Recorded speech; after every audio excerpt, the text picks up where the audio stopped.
Trip mula alas 3 hanggang alas 6 ng gabi. Oh yeah! Sa 90.7 Love Radio. Love Trip kasama ang inyong muy delisyosang ka-love team. Mara Tony! Mara Tony! Ikaw, anong trip mo? Maganda, mapagmahal, matalino. Ano ang pipiliin mo?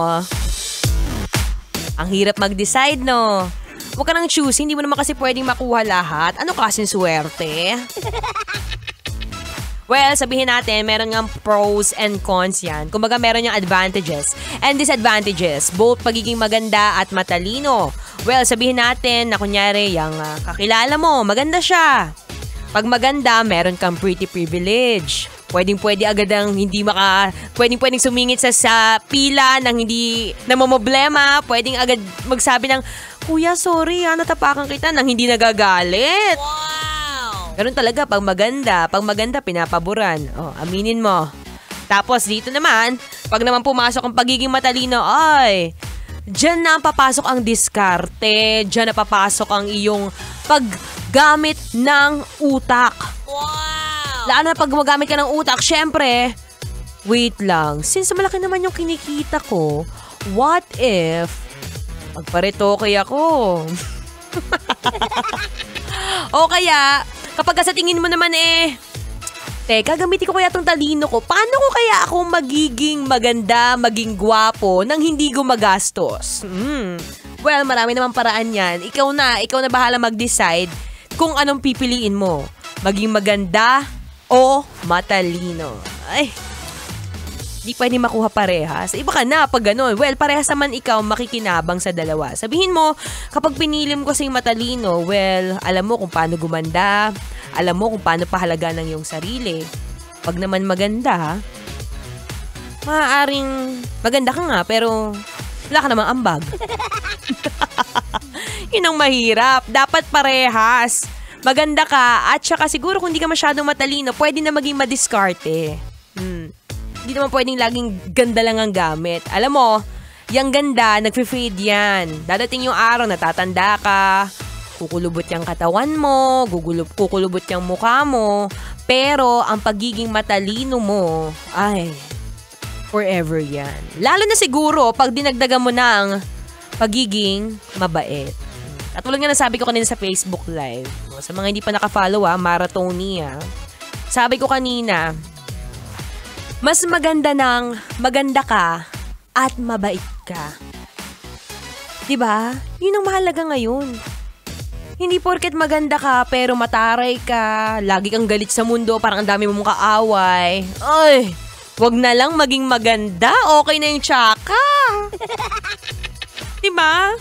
Mas maganda yung mabait ka, mapagbigay ka sa kapwa, mapagmahal ka, maganda ang ugali mo. Kasi pag maganda ugali mo, for sure, susunod yung mukha mo. Ewan ko na lang, grabe naman ang pagiging tsaka mo nung pag gano'n.